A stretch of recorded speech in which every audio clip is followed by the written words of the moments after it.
Welcome back to PU Bio Academy, guys. And in today's video, we are going to deal with the pistil megasporangium, which is also called as ovule, and the embryo sac. So, in the previous class, we learned about like megasporangium, microsporogenesis, pollen grain and its structure, and the importance of pollen grains. And also, we learned a small information about the pollen viability. So, this is what the things that we learned in the previous video. Now, in this class, we want to learn about the pistil megasporangium and embryo sac. So this is very important class I think. So ಇಲ್ಲಿಂದ ನಿಮಗೆ ತುಂಬ important questions ಎಲ್ಲ ಇದ್ದಾವೆ. So that I wanted to discuss. So ನೋಡಿ, ಇಲ್ಲಿ monocarpellary, carpellary, syncarpous, apocarpous. So ಇಲ್ಲಿ almost questions ಬರೋಲ್ಲ. Okay, so monocarpellary ಅಂತಂದರೆ ಏನು ಅಂತ ಕ್ವೆಶನ್ ಬಂದರೆ, the gynoecium which consisting of only one carpel, we call it as what, single carpel or single pistil. ಪಿಸ್ಟಿಲ್ಗೆ ಏನೊಂದು ಹೆಸರೇ ಕಾರ್ಪೆಲ್. ಓಕೆ, ಅದಕ್ಕೆ ಮೋನೋಕಾರ್ಪೆಲರಿ ಅಂತ ಹೇಳ್ತೀವಿ. ಮುಗೀತು. ಮಲ್ಟಿ ಕಾರ್ಪೆಲರಿ ಅಂದರೆ ಒಂದು gynoecium more than one pistil ಅಥವಾ ಕಾರ್ಪೆಲ್ನ ಕನ್ಸಿಸ್ಟ್ ಮಾಡ್ಕೊಂಡ್ರೆ ಮಲ್ಟಿ ಕಾರ್ಪೆಲರಿ. ಸಿಂಗ್ ಕಾರ್ಪಸ್ ಅಂದರೆ if the carpels if they are fuse together ಅಂದಾಗ syncarpous, if they are free, if carpels free ಇದ್ದಾಗ ಅದಕ್ಕೆ ಅಪೋಕಾರ್ಪಸ್ ಅಂತೀವಿ. ಇದೇನು ಅಷ್ಟು ಓದಬೇಡಿ, ಜಸ್ಟ್ ನಿಮಗೆ ಒಂದಿಷ್ಟು ಟರ್ಮಿನಾಲಜಿಸ್ ಡೆಫಿನೇಷನ್ ನಿಮಗೆ already this is basic that you already learn it in +1 class. I mean first PU ಅಲ್ಲಿ ಕಲ್ತಿರ್ತೀರ, ಮಾರ್ಫಾಲಜಿ ಇನ್ ಫ್ಲವರಿಂಗ್ ಪ್ಲಾಂಟ್ಸ್ ಅಂತ. ಸೊ ಅಷ್ಟೊಂದು ಏನು ಇಲ್ಲಿ ಸ್ಟ್ರೆಸ್ ಮಾಡಿ ಓದುವಂಥದ್ದಿಲ್ಲ, 1 ಮಾರ್ಕ್ದು ಕೂಡ ಕೇಳಲ್ಲ. ಬಟ್ ನಿಮಗೆ ಗೊತ್ತಿರುತ್ತೆ ಬೇಸಿಕ್ ಇನ್ಫಾರ್ಮೇಷನ್. ಪಿಸ್ಟಿಲ್ ಅಥವಾ ಕಾರ್ಪೆಲ್ 3 ಪಾರ್ಟ್ಸ್ನ ಕನ್ಸಿಸ್ಟ್ ಮಾಡ್ಕೊಂಡಿರುತ್ತೆ. As you can see here, stigma, style ಮತ್ತು ovary. So these are the 3 parts that the pistil consist of ಅಂತ. So this also we know. ನಾವು ಸ್ಟಿಗ್ಮಾ ಅಂತ ಫಂಕ್ಷನ್ ಏನು, ಸ್ಟೈಲ್ ಏನು, ovary ಏನು ಅಂದರೆ, ಸ್ಟಿಗ್ಮಾ ಅನ್ನುವಂಥದ್ದು ಲೈಕ್ ಇಲ್ಲಿ ಬಂದುಬಿಟ್ಟು ಏನಾಗುತ್ತೆ, ಪೋಲನ್ ಗ್ರೇನ್ಸ್ ಈ ಥರ ಲ್ಯಾಂಡ್ ಆಗುತ್ತೆ. So that's what this serves as a landing platform for pollen grains ಅಂತೀವಿ ಸ್ಟಿಗ್ಮಾಗೆ. ಇನ್ನು ವಾಟ್ ಈಸ್ ದ ಸ್ಟೈಲ್ ಅಂತ ಕೇಳ್ತಾರೆ, here you have to underline this is elongated slender part. So elongate ಅಂದರೆ ಉದ್ದವಾಗಿರ್ತಕ್ಕಂಥ, slender means again thin. So thin part, that's what we call the style ಅಂತ. So this connects the stigma to the ovary ಅಲ್ವಾ. Beneath the stigma, beneath ಅಂದರೆ beneath the word means it's under ಅಂತ. Beneath ಅಂದರೆ ಏನು, under the stigma ಇರ್ತಕ್ಕಂಥದ್ದು. That's what we call the what's a style. Okay, so ನಿಮಗೆ ಹೆಂಗೆ ನೆನ್ಪಿಟ್ಕೊಳ್ಬೇಕು ಅಂದರೆ, let me explain you. So ಈ ಥರ ನೀವೇನು ಮಾಡ್ತೀರಾ, ಸ್ಟಿಗ್ಮಾನ ಡ್ರಾ ಮಾಡ್ತೀರಾ and then you will draw it something like this ಅಲ್ವಾ. ಸೊ ಆಮೇಲೆ ಈ ಥರ ನೀವು ಇಲ್ಲಿ ಓವ್ರಿನ ಡ್ರಾ ಮಾಡ್ತೀರಾ. ಸೊ ಈ ಥರ ಸ್ಟೈಲಾಗಿ ಡ್ರಾ ಮಾಡ್ತೀರಲ್ಲ, ಸೊ ಇದಕ್ಕೆ ನಾವೇನು ಹೇಳ್ತೀವಿ, ಸ್ಟೈಲ್ ಅಂತ ಹೇಳ್ತೀವಿ. ವಾಟ್ ವಿ ಕಾಲ್ ದಿಸ್ ಸ್ಟೈಲಾಗಿ ಡ್ರಾ ಮಾಡ್ತಿರಲ್ಲ. So in that way in just remember like ಈ ಒಂದು ನ್ಯೂಮಾನಿಕ್ ಥರ. Okay, so this is what the one thing that we have to understand. So ಈ ಒಂದು ಸ್ಟಿಗ್ಮಾ ಲ್ಯಾಂಡಿಂಗ್ ಪ್ಲಾಟ್ಫಾರ್ಮ್ ಆಗಿ serve ಆಗುತ್ತೆ. And slender part, elongated slender ಪಾರ್ಟ್ಗೆ ನಾವು style ಅಂತ ಹೇಳ್ತೀವಿ. Basal bulged part of pistil ಅಂದರೆ ಪಿಸ್ಟಿಲ್ದ. Okay, this is very important. ಏನೋ ಬಲ್ಜ್ಡ್ ಪಾರ್ಟ್ ಆಫ್ ಪಿಸ್ಟಿಲ್ ಯಾವುದು ಅಂದರೆ ದಟ್ ಇಟ್ ಇಸ್ ಓವ್ರಿ. ನಾನು ಏನಕ್ಕೆ ಈ ಥರ ಸ್ಟ್ರೆಸ್ ಮಾಡಿ ಹೇಳ್ತಾ ಇದ್ದೀನಿ ಅಂದರೆ, ನಿಮಗೆ ಇನ್ನೂ ಒಂದು ಬರುತ್ತೆ ಲೈಕ್ ಓವ್ಯೂಲ್ ಅಂತಂದರೆ ಏನು ಅಂತ. ಓಕೆ, ಸೊ ಇಲ್ಲಿ you should be very careful with basal bulged part of the ಪಿಸ್ಟಿಲ್ದು ಬಲ್ಜ್ಡ್ ಪಾರ್ಟ್ ಯಾವುದು ಅಂದರೆ that is ovary. Okay, so ಇಲ್ಲಿ ಕೂಡ ಅಂಡರ್ಲೈನ್ ಮಾಡಿ, basal bulged part of pistil ovary ಅಂತ. ಅದಾದಮೇಲೆ ಈ ಓವ್ರಿ ಒಳಗಡೆ as you can see here ಈ ಥರ ಓವ್ರಿ ಇದ್ದಾವಲ್ಲ. ಓಕೆ, ಈ ಓವ್ರಿ ಒಳಗಡೆ ಒಂದಿಷ್ಟು ಕ್ಯಾವಿಟಿ ಇರುತ್ತೆ. ಕ್ಯಾವಿಟಿ ಅಂದರೆ ಒಂದು ಏನು ಪ್ಲೇಸ್ ಇರಲ್ಲ, ಹ್ಯಾಲು place.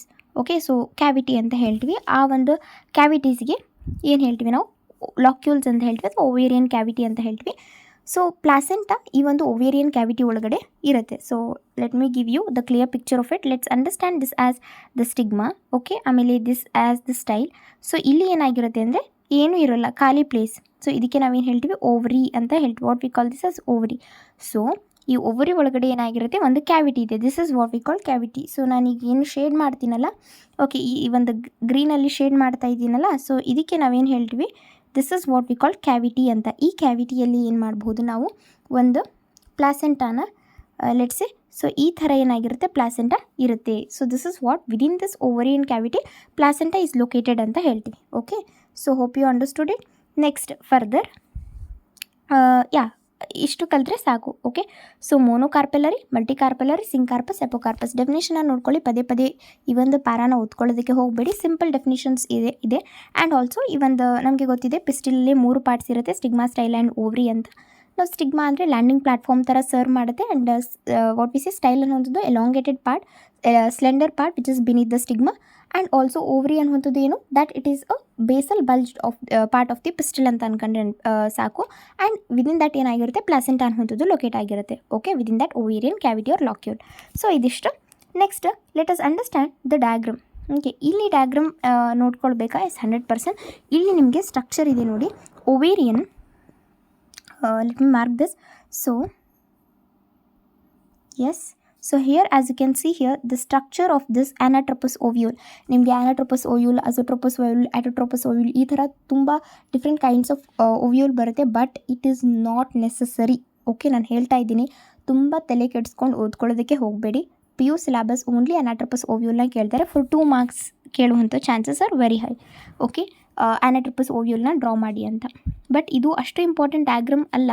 Most of the cases dicotyledonous embryo, monocotyledonous ಎಂಬ್ರಿಯೋನೇ ಬರುತ್ತೆ. ಬಟ್ ನಿಮ್ಮ ಫೇಸಲ್ಲಿ ಚಾನ್ಸಸ್ ಆರ್ ವೆರಿ ಹೈ ಈ ಒಂದು ಡಯಾಗ್ರಾಮ್ನ ಕೇಳೋದು. ಸೊ ಹಾಗಾಗಿ ನೀವು ಆಟೋಟ್ರೋಪಸ್ ಓವ್ಯೂಲ್, ಅನಾಟ್ರೋಪಸ್ ಬೇರೆ ಬೇರೆ ಟೈಪ್ಸ್ ಆಫ್ ಓವ್ಯೂಲ್ಸ್ ಬರುತ್ತಲ್ಲ, ಅದೇನು ಕರಿಬೇಡಿ. Just stick on to this anatropous ovule itself, because NCERT is your Bible.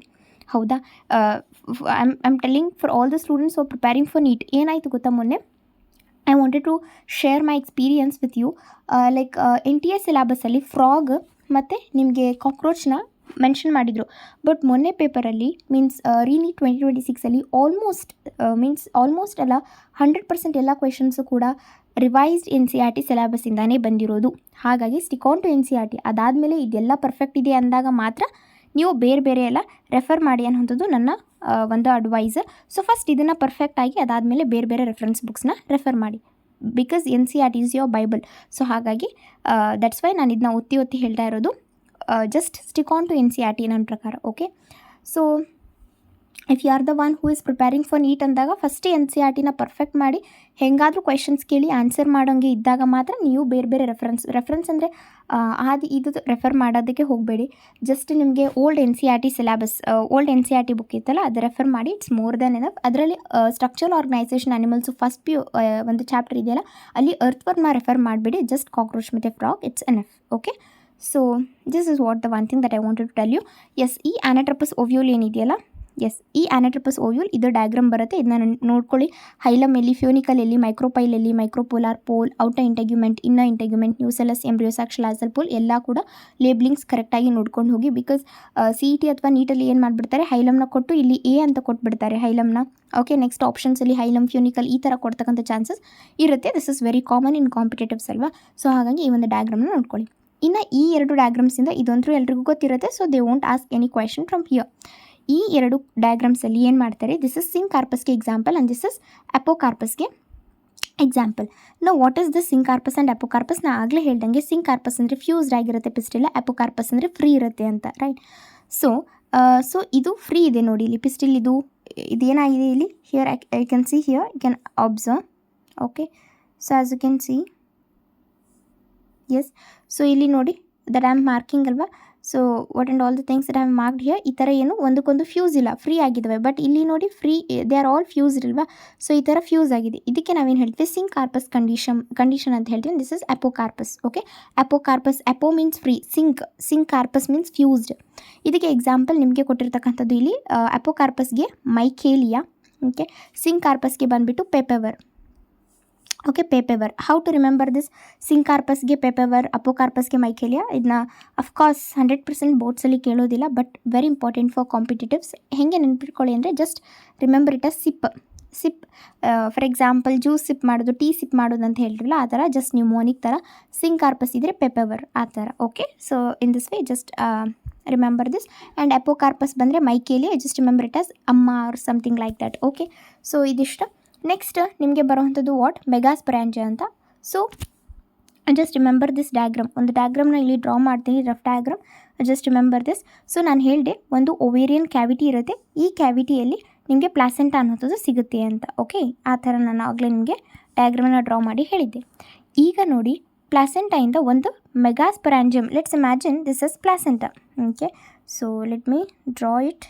S, so let us imagine this is ಒಂದು ovarian cavity or ovarian locule ಅಂತ ಅಂದ್ಕೊಳ್ಳುವ. ಆ್ಯಂಡ್ ಇದು placenta ಅಂತ let's imagine. Okay, ಇದು placenta. Fine, yes. Okay, so ಇಲ್ಲಿ ಏನಾಗ್ತಾಯಿದೆ, arising from the placenta ಅಂದರೆ ಪ್ಲಾಸೆಂಟಾಯಿಂದ ಅರೈಸ್ ಆಗ್ತಾಯಿದೆ. ಅರೈಸ್ ಅಂತಂದರೆ ಮೇಲ್ಗಡೆ ಬರ್ತಾ ಇದೆ, ಅರೈಸ್ ಆಗ್ತಾ ಇದೆ ಅಂತ. Arising from the placenta megasporangium commonly called ovule. So ಇದಕ್ಕೆ ನಾವೇನು ಹೇಳ್ತೀವಿ, ಓವ್ಯೂಲ್ ಅಂತ ಹೇಳ್ತೀವಿ. And this is what we call placenta. Arising from the placenta ಏನಾಗ್ತಾ ಇದೆ, ಮೆಗಾಸ್ಪೊರಾಂಜಿಯಂ ಅರೈಸ್ ಆಗ್ತಾ ಇದೆ. ಎಲ್ಲಿಂದ, ಪ್ಲಾಸೆಂಟಾಯಿಂದ. Okay, so number of ovules may vary. ಇದು ವೆರಿ ಇಂಪಾರ್ಟೆಂಟ್ ನೋಡಿ, ಕ್ವೆಶನ್ಸ್ ಕೇಳ್ತಾರೆ ಕಾಂಪಿಟೇಟಿವ್ಸಲ್ಲಿ. One ovary what we say, one ovule ಎಲ್ಲಿರುತ್ತೆ, ವೀಟ್, ಪ್ಯಾಡಿ ಮತ್ತು ಮ್ಯಾಂಗೋದಲ್ಲಿ ಇರುತ್ತೆ. ಮೆನಿ ಓವ್ಯೂಲ್ಸ್ ಎಲ್ಲಿರುತ್ತೆ, ಪಪಾಯ, ವಾಟರ್ ಮೆಲನ್ ಮತ್ತು ಆರ್ಕಿಡ್ಸಲ್ಲಿ ಇರುತ್ತೆ. This is the one thing that you have to remember at any cost. Okay, ಒಂದೇ ಒಂದು ಓವ್ಯೂಲ್ ಇದೆ ಅಂದರೆ ದಟ್ ಇಸ್ ವೀಟ್, ಪ್ಯಾಡಿ ಮತ್ತು ಮ್ಯಾಂಗೋ. ಮೆನಿ ಓವ್ಯೂಲ್ಸ್ ಇದೆ ಅಂತಂದರೆ that it may be in the case of papaya, watermelon and orchids. Okay, so ಇಲ್ಲಿ ನಿಮಗೆ ಜಾಸ್ತಿ ಓವ್ಯೂಲ್ಸ್ ಬರುತ್ತೆ, ಒಂದೇ ಒಂದಿದ್ರೆ ವೀಟ್, ಪ್ಯಾಡಿ ಮತ್ತು ಮ್ಯಾಂಗೋ. ಇದನ್ನು ನೆನ್ಪಿಟ್ಕೊಳ್ಳಿ. ಓಕೆ, ಬೋರ್ಡ್ಸ್ಗೆ ಕೇಳೋಲ್ಲ most of the times, but they are very important for what, competitives. Okay, so next let us move with the structure of megasporangium. ಇಲ್ಲಿ ಕೂಡ ಆಲ್ಮೋಸ್ಟ್ ಕೇಳೋಲ್ಲ. ಸ್ಟ್ರಕ್ಚರ್ ಆಫ್ ಮೆಗಾಸ್ಪೊರಾಂಜಿಯಂ ಅನ್ನೋದು ಅಷ್ಟು ಇಂಪಾರ್ಟೆಂಟ್ ಕ್ವೆಶನ್ ಏನು ಅಲ್ಲ, ಬಟ್ ನಿಮಗೆ ಮೆಗಾಸ್ಪೊರಾಂಜಿಯಂ ಮೇಲೆ ಕ್ವೆಶನ್ ಅರೈಸ್ ಮಾಡಬೇಕು ಅಂದರೆ ಅನಾಟೋಪಸ್ ಓವ್ಯೂಲ್ ಡಯಾಗ್ರಾಮ್ ಫಿಕ್ಸ್ ಕೇಳ್ತಾರೆ. ಓಕೆ, ಸೊ ಎಕ್ಸ್ಪ್ಲೇನ್ ಮಾಡಿ ಅಂತ ಕೇಳಲ್ಲ, but still previous year questions ಎಲ್ಲ ರೆಫರ್ ಮಾಡಿದಾಗ ಒಂದು ಸರಿ ಕೇಳಿರೋದುಂಟು. ಹಾಗಾಗಿ ಡೋಂಟ್ ಟೇಕ್ ರಿಸ್ಕ್ ಅನ್ನೋದು ನನ್ನ ಒಂದು ಒಪಿನಿಯನ್. ಈಗ ಕಲಿಯುವಾಗ ಏನು ಮಾಡಬೇಕು, because this is the starting ಅಲ್ವಾ, ಜೂನಿಂದ ನೀವು ಕಲಿತಾ ಹೋಗ್ತೀರಾ.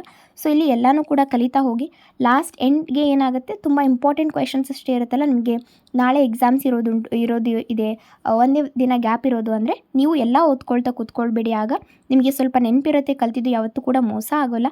ಸೊ ಆದ ಕಾರಣ ನಾಳೆ ಎಕ್ಸಾಮ್ ಇದೆ ಅಂದರೆ ಸ್ವಲ್ಪ ಇಂಪಾರ್ಟೆಂಟ್ ಕ್ವೆಶನ್ಸ್ ಅಷ್ಟೇ ನೋಡ್ಕೊಂಡು ಹೋಗಿ. ಬಟ್ ಇವಾಗ this is the learning phase. Here you have to learn everything line by line. ಎಲ್ಲನೂ ಕೂಡ ಕಲೀಲೇಬೇಕು. ಓಕೆ, ಸೊ ನಾನು ಹೇಳ್ಕೊಡ್ತೀನಿ, ವೆರಿ ಈಸಿ, ಸ್ಟೋರಿ ಥರ ಕಲಿಯುವ. ಓಕೆ, ಮೆಗಾಸ್ಪೊರಾಂಜಿಯಂ ಸ್ಟ್ರಕ್ಚರ್ನ ಕಲಿಯುವ. ಸೊ ಯಾವ ಥರ ಅಂತಂದರೆ, let's say this is an typical angiosperm ovule. Megasporangium is nothing but ovule. ಅದನ್ನೇ ಹೇಳ್ತಾ ಇರೋದೆ, ಅದೇನು ಬಗ್ಗೆ ತಲೆ ಕೆಡಿಸ್ಕೊಳ್ಬೇಡಿ. ಓವ್ಯೂಲ್ ಅನ್ನೋಂಥದ್ದು ಏನು, this is a small structure. Okay, ಇದು ಸ್ಮಾಲ್ ಸ್ಟ್ರಕ್ಚರ್, ಅಂಡರ್ಲೈನ್ ಮಾಡಿ. Attach to the placenta by means of a stalk called funicle. Okay, funicle, this is very important. The body of the ovule fuses with the funicle and the region called hilum ಅಂತ ಹೇಳ್ತಾ ಇದ್ದಾರೆ. So ಇದನ್ನು ಇದಿಷ್ಟು underline ಮಾಡಿ ಇಲ್ಲಿ ನಾನು ಹೇಳ್ಕೊಡ್ತೀನಿ ನಿಮಗೆ ಡಯಾಗ್ರಾಮ್ ಮೂಲಕ. Okay, so let's understand this with the help of diagram. Okay, diagram plus explanation ಎರಡು ಮಾಡ್ತೀನಿ. ಜಸ್ಟ್ ರಿಮೆಂಬರ್, ನಾನು ಆಗಲೇ ಡ್ರಾ ಮಾಡ್ದಂಗೆ. ಎಸ್, ಸೊ ಈ ಥರ ಒಂದು let's imagine, wait a minute, let me draw here. Yes, so ಈ ಥರ ಏನಾಗಿದೆ, ಒಂದು ಓವ್ಯೂಲ್ ಇದೆ ಅಂದ್ಕೊಳ್ಳುವ. ಸೊ ಈ ಓವ್ಯೂಲ್ ಒಳಗಡೆ ಏನಾಗಿದೆ ಅಂದರೆ ಈ ಥರ ಒಂದು ವೇಟ್. ಎಸ್, ಸೊ ಈ ಓವ್ಯೂಲ್ ಒಳಗಡೆ ಒಂದು ಪ್ಲಾಸೆಂಟಾ ಇದೆ. ಈ ಪ್ಲಾಸೆಂಟಾ ಅಲ್ಲಿ ಏನಾಗುತ್ತೆ, ನಾನು ಹೇಳಿದೆ ಆಗಲೇ, ಒಂದು ಓವ್ಯೂಲ್ ಅಥವಾ ಮೆಗಾಸ್ಪೊರಾಂಜಿಯಂ ರೈಸ್ ಆಗಿತ್ತು ಅಂತ. Right, so this is what I explain to you ಅಲ್ವಾ. ಸೊ ಈಗ ಏನು ಮಾಡುವ ಅಂತಂದರೆ, ಅವ್ರೇನು ಹೇಳ್ತಾ ಇದ್ದಾರೆ, the ovule is a small structure. So ಇದು ಸ್ಮಾಲ್ ಸ್ಟ್ರಕ್ಚರ್ ಇದೆ ಅಲ್ವಾ. This is attach to the placenta. This is what our placenta. So ಇದು ಪಿ ಫಾರ್ ಪ್ಲಾಸೆಂಟಾ. ಪ್ಲಾಸೆಂಟಾಗಿ ಏನಾಗಿದೆ, ಓವ್ಯೂಲ್ ಅಟ್ಯಾಚ್ ಆಗಿದೆ by means of a stalk. So ನಾನು pink ಕಲರಲ್ಲಿ ಏನು ಮಾರ್ಕ್ ಮಾಡ್ತಾ ಇದ್ದೀನಿ, ಇದಕ್ಕೆ ಸ್ಟಾಕ್ ಅಂತ ಹೇಳ್ತೀವಿ. ಐ ಹೋಪ್ ನಿಮಗೆ ಕ್ಲಿಯರಾಗಿ ಕಾಣಿಸ್ತಾ ಇದೆ. ಈ ಒಂದು ಸ್ಟಾಕ್ಗೆ ನಾವೇನು ಹೇಳ್ತೀವಿ, ಫ್ಯೂನಿಕಲ್ ಅಂತ ಹೇಳ್ತೀವಿ. By means of a stalk called funicle and the body of the ovule. So this is what the ovule body ಅಲ್ವಾ. This fuses with the funicle and this region. ಈಗ ನಾನು ಸ್ಕೈ ಬ್ಲೂ ಅಲ್ಲಿ mark ಮಾಡ್ತೀನಿ. This region ಏನು, the body of the ovule fuses with the funicle ಅಲ್ವಾ. This region is what we called the hilum.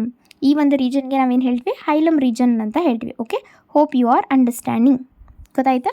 ಈ ಒಂದು diagram ನೆನ್ಪಿಟ್ಕೊಳ್ಳಿ, ನಿಮಗೆ ಅದು ತಾನೇ ಎಕ್ಸ್ಪ್ಲೇಷನ್ ಬರ್ತಾ ಹೋಗುತ್ತೆ. ಓಕೆ, ಗೊತ್ತಾಯ್ತಾ. ಸೊ ಏನೂ ಇಲ್ಲ, just ovule is a small structure which is attached to the placenta by means of a stalk called funicle and the body of the ovule fuses with the funicle and that region is called hilum. ಅಷ್ಟೇ, ಮತ್ತೇನೂ ಇಲ್ಲ. ಆಮೇಲೆ so Hylam represents, ಹಾಗಿದ್ರೆ ಹೈಲಮ್ ಏನು represent ಮಾಡುತ್ತೆ, the junction between the ovule and the funicle. This is ovule and this is funicle. ಇವರಿಬ್ಬರು ಮಧ್ಯೆ ಇರ್ತಕ್ಕಂಥ ಜಂಕ್ಷನ್ನ ನಮ್ಮ ಹೈಲಮ್ ಏನು ಮಾಡುತ್ತೆ, ರೆಪ್ರೆಸೆಂಟ್ ಮಾಡುತ್ತೆ ಅನ್ನುವಂಥದ್ದನ್ನು ಹೇಳ್ತಾ ಇದ್ದಾರೆ ಅಷ್ಟೇ. Okay, yes. Next let us understand ಪ್ರತಿಯೊಂದು ಓವ್ಯೂಲ್ ಕೂಡ. Okay, so as we can see here, ನಾನು ಏನು ಹೇಳ್ಕೊಟ್ಟೆ, ಪ್ರತಿಯೊಂದು ಓವ್ಯೂಲಲ್ಲಿಯೂ ಕೂಡ ಈ ಥರ ಏನು ಇರುತ್ತಲ್ಲ. ಸೊ ಇಲ್ಲಿ let me draw here. Okay, yes. So this is let's a placenta. So ಈ ಪ್ಲಾಸೆಂಟಾಯಿಂದ ಏನಾಗುತ್ತೆ, let's a yes. So yes, ಈ ಪ್ಲಾಸೆಂಟಾಯಿಂದ ಒಂದು ಓವ್ಯೂಲ್ ಅರೈಸ್ ಆಗಿತ್ತು. ಇದಕ್ಕೆ ನಾವು ಫ್ಯೂನಿಕಲ್ ಅಂದ್ವಿ. ಈ ಒಂದು ಬಾಡಿ ಆಫ್ ದಿ ಓವ್ಯೂಲ್ ಏನು ಫ್ಯೂನಿಕಲ್ಗೆ ಫ್ಯೂಸ್ ಆಗಿತ್ತು, ಇದಕ್ಕೆ Hylam region ಅಂದ್ವಿ, this is placenta.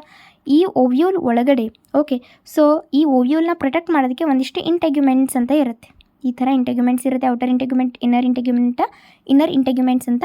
So these two protective envelopes is what we call the integuments ಅಂತ ಹೇಳ್ತೀವಿ. Okay, so this is what they are telling. Integuments encircle the ovule excepted the tip. ಒಂದು ಟಿಪ್ಪನ್ನು ಬಿಟ್ಟು ಎಲ್ಲ ಓವ್ಯೂಲ್ನ protect ಮಾಡಿ ರಕ್ಷಣೆಯನ್ನು ಕೊಡ್ತಾ ಇರುತ್ತೆ. ಆ ಒಂದು ಟಿಪ್ ಹತ್ರ ಬಿಟ್ಟಿರುತ್ತಲ್ಲ, ಆ ಒಂದು ಟಿಪ್ ಹತ್ರ ಏನಾಗಿರುತ್ತೆ, ಇಂಟೆಗ್ಯುಮೆಂಟ್ಸ್ ಯಾವುದು ಪ್ರೊಟೆಕ್ಷನ್ ಮಾಡ್ತಾ ಇರಲ್ಲ. ಆ ಒಂದು ಸಣ್ಣ ಟಿಪ್ಗೆ ನಾವು ಸ್ಮಾಲ್ ಓಪನಿಂಗಿಗೆ ನಾವು ಮೈಕ್ರೋಪೈಲ್ ಅಂತ ಹೇಳ್ತೀವಿ. ಇದನ್ನ ಕ್ಲಿಯರ್ ಆಗಿ ನೀವು ಈ ಒಂದು ಡಯಾಗ್ರಾಮಲ್ಲಿ ನೋಡ್ಬೋದು ಯಾವ ಥರ ದಿಸ್ ಇಸ್ ಅವರ್ ಓವ್ಯೂಲ್, ಯಾವ ಥರ ಇಲ್ಲಿ ಇಂಟೆಗ್ಯುಮೆಂಟ್ಸ್ ಅದಕ್ಕೆ ಸಪೋರ್ಟನ್ನು ಕೊಟ್ಟಿದೆ. ಎಕ್ಸೆಪ್ಟ್ ದಿಸ್ ಟಿಪ್, ಈ ಒಂದು ಟಿಪ್ಪನ್ನು ಬಿಟ್ಟು ಎಲ್ಲ ಕಡೆಯೂ ಏನು ಮಾಡಿದೆ, ಪ್ರೊಟೆಕ್ಷನ್ ಕೊಟ್ಟಿದೆ. ಈ ಒಂದು ಟಿಪ್ಪಿಗೆ ನಾವೇನು ಹೇಳೋದು, ಮೈಕ್ರೋಪೈಲ್ ಅಂತ ಹೇಳುವಂಥದ್ದು. Okay, so that tip is what we call the small opening is what we call the micropyle.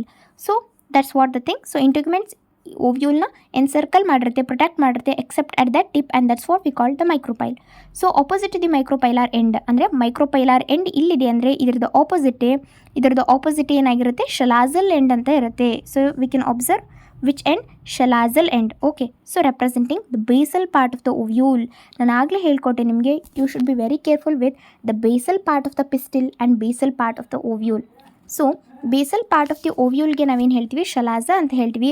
ವೆರಾಸ್ basal part of the pistil is what we call ovary. ಇದನ್ನು ಒಂದು ಹತ್ರ ನಿಮ್ಮ ನೋಟ್ಸ್ಗೆ ಈ ಥರ ಸೈಡ್ ಏನಿರುತ್ತಲ್ಲ, ಸೊ ಇಲ್ಲಿ ಇಂಪಾರ್ಟೆಂಟ್ ಪಾಯಿಂಟ್ಸ್ ಅಥವಾ ನೋಟ್ ಅಂತ ಹಾಕ್ಕೊಳ್ಬೇಕು ನೀವು. Okay, this is very important. So guys, here you have to mention it as notes or important points. ಅಲ್ಲಿ ಬರೀರಿ, basal part of the pistil is ovary, basal part of the ovule is chalaza ಅಂತ.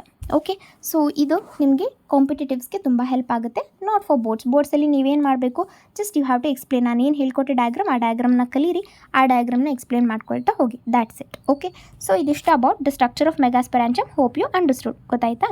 Okay, so if you didn't understand ಅಂದಾಗ just comment me in the comment section or message me in the WhatsApp.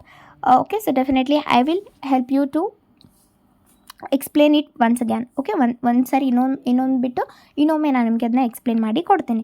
So my aim is to understand you bio. Okay, and ನೀವು ತುಂಬ ಚೆನ್ನಾಗಿ biology score ಮಾಡಬೇಕು. This is what my goal, and that's why I have started this channel. That's why I started to do the YouTube video.